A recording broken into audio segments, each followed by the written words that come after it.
Hello বন্ধুরা, কুসুমের রান্নাঘরে সবাইকে স্বাগত। আজ আমি আপনাদের সঙ্গে শেয়ার করব দুর্দান্ত স্বাদের কাতলা মাছের রেসিপি। খুব সহজে কম সময়ে ঘরোয়া কয়েকটি মশলা দিয়ে বানিয়ে নেওয়া যায় এই কাতলা মাছের রেসিপিটা। তাহলে দেখে নেওয়া যাক আজকে আমার ভিডিওটি। এখানে আমি 3 পিস কাতলা মাছ নিয়েছি। নিয়ে নেব স্বাদ মতো লবণ, আর দিয়ে দেব সামান্য একটু গোলমরিচ আর একটু পাতিলেবুর রস। পাতিলেবুর রসটা দিলে যে আষ্টে গন্ধ থাকে সেটা আর থাকবে না। আমি মাখিয়ে 10 মিনিটের জন্য রেখে দেব। এখানে কিন্তু কোনো শুকনো লঙ্কার হলুদের ইউজ করিনি।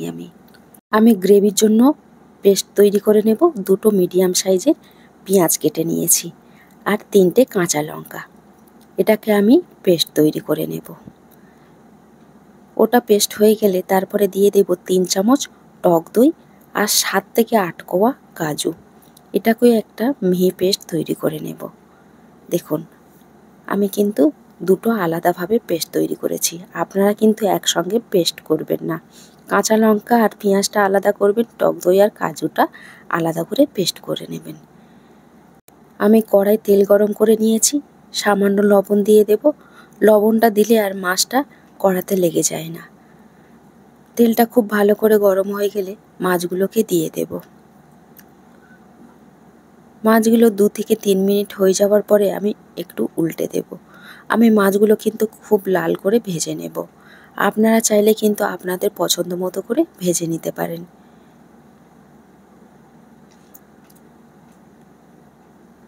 এপিট ওপিট খুব ভালো করে লাল লাল করে কিন্তু আমি ভেজে নেব। দেখুন, আমার ভাজা হয়ে গেছে। আমি প্লেটে করে উঠিয়ে নেব। ওই তেলেই দিয়ে দেব একটা মিডিয়াম সাইজের পেঁয়াজ কুচি। পেঁয়াজটা আমি বেরেস্তা করে নেব। খুব কড়া করে ভাজবো না, হালকা করে এটাকে ভেজে নেব। এটা আমার ভাজা হয়ে গেছে। আমি এটা উঠিয়ে নেব। পেঁয়াজ বেরেস্তার তেলেই দিয়ে দেব ফোড়নের জন্য 2টো শুকনো লঙ্কা, একটা এলাচ আর 3টে লবঙ্গ। এটা কিছুক্ষণের জন্য আমি একটু ভেজে নিয়েছি। খুব সুন্দর একটা গন্ধ বেরোলে পেঁয়াজ আর কাঁচা লঙ্কার পেস্টটা তৈরি করে নিয়েছিলাম সেটাকে দিয়ে দেব। দিয়ে খুব ভালো করে আমি এটাকে নেড়ে নেব। গ্যাসের ফ্লেমটা কিন্তু আমি এই সময় মিডিয়ামে রেখেছি। 1 চামচ দিয়ে দেবো আদা রসুন বাটা। আদা রসুন বাটাটা দিয়ে খুব ভালো করে পেঁয়াজ সঙ্গে ভেজে নেব, নাহলে আদা রসুনের কাঁচা গন্ধটা থেকে যেতে পারে। দেখুন, আদা রসুনটা খুব ভালো করে আমি পেঁয়াজের সঙ্গে ভেজে নিয়েছি। তারপরে টক দই আর কাজুর পেস্টটা তৈরি করে নিয়েছিলাম, ওটাকে দিয়ে দেব। এই সময় কিন্তু গ্যাসের ফ্লেমটা আমি লো করে রেখেছি। যেহেতু টক দই দিয়েছি, হাই করে রাখলে টক দইটা কেটে যেতে পারে, ওই জন্য লো করে দিয়েছি। কিছুক্ষণ কষানোর পরে আবার গ্যাসের ফ্লেমটা আমি মিডিয়ামে রেখে দেব।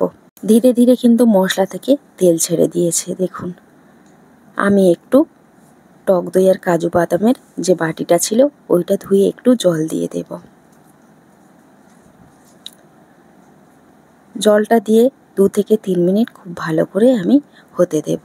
এখানে আমি স্বাদ মতো লবণ দিয়ে দেব আর সামান্য একটু চিনি দিয়ে দেব। যেহেতু টক দই ইউজ করেছি, ওই জন্য একটু স্বাদটাকে ব্যালেন্স করার জন্য অল্প একটু চিনি দিয়ে দিয়েছি।